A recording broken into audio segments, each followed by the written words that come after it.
dans l'épisode précédent.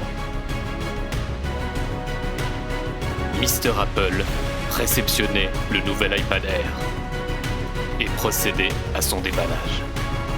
Nous le retrouvons aujourd'hui dans le test de l'iPad Air 2.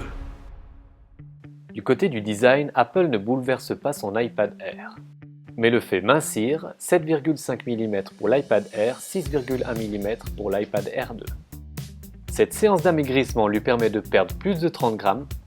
La prise en main est idéale, il est vraiment léger comme l'air. À la place du micro et de l'haut-parleur, nous avons maintenant deux haut-parleurs stéréo avec un son clair et puissant. Le bouton de verrouillage qui servait à couper le son a disparu. Quant au bouton de volume, ils reprennent le design de l'iPhone 6. Et ne vous inquiétez pas, vous pourrez toujours désactiver le son grâce au nouveau bouton situé dans le Control Center. Enfin, le bouton central de la tablette est maintenant un bouton Touch ID avec lecteur d'empreintes digitales. Toujours aussi simple à configurer comme sur l'iPhone. Il vous permet toujours de déverrouiller votre iPad et de valider un achat sur l'App Store. Le nouvel écran adopte une technologie de conception qui fusionne les trois panneaux constituant l'affichage tactile. Ça lui a donc permis de s'affiner. Toujours avec une définition de 2048 x 1536. Le rendu des couleurs est magnifique, avec notamment des noirs et des gris presque parfaits. C'est parti pour un petit bench. Sur l'iPad Air 2, nous sommes sur iOS 8.1 avec un processeur A8 cadencé à 1,5 GHz et 2 Go de RAM. Et sur l'iPad Air 1, nous sommes sur iOS 8.1, processeur A7 1,4 GHz et 1 Go de RAM. Top départ. On obtient un joli gain de performance grâce au processeur A8 3 cœurs de l'iPad Air 2, celui de l'iPad Air 1 était un dual-core. Passons au test de démarrage, souvenez-vous, l'iPad 1 avait battu l'iPad Air 2. Et là, c'est bien l'iPad Air 2 qui l'emporte. Maintenant un test de rapidité avec un jeu de dernière génération.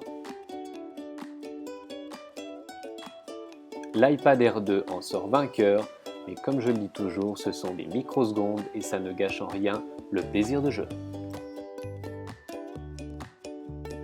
Un petit gain de temps en lançant une page internet, pour les applications, vraiment très peu de différence. Parlons un peu de l'appareil photo qui est passé maintenant à 8 millions de pixels. Nous avons le mode time-lapse, le mode ralenti, le mode vidéo 1080p, le mode photo avec cette fois les rafales, le mode carré pour Instagram et le panoramique.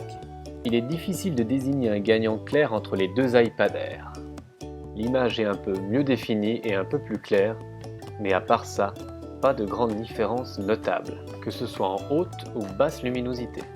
Sachez que la caméra FaceTime a progressé avec un capteur 1,2 mégapixels et filme en 720p.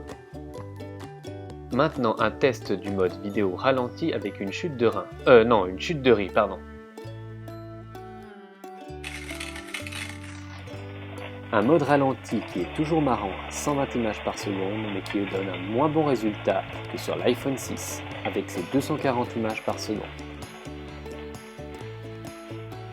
La Smart Cover a été redessinée pour accueillir la finesse de l'iPad Air 2.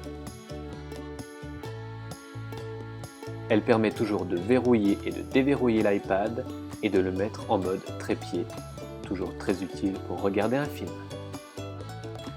L'iPad Air 2 est donc une évolution en douceur. Si vous possédez l'iPad Air 1, je ne vous recommande pas forcément de changer. Si vous ne possédez pas d'iPad, l'iPad Air 2 est actuellement le meilleur iPad sur le marché. J'espère que cette vidéo vous a plu. Un pouce bleu et un commentaire me feront toujours plaisir. Portez-vous bien, n'oubliez pas de penser différemment et de vous abonner. Merci les Appleiens. Bye bye.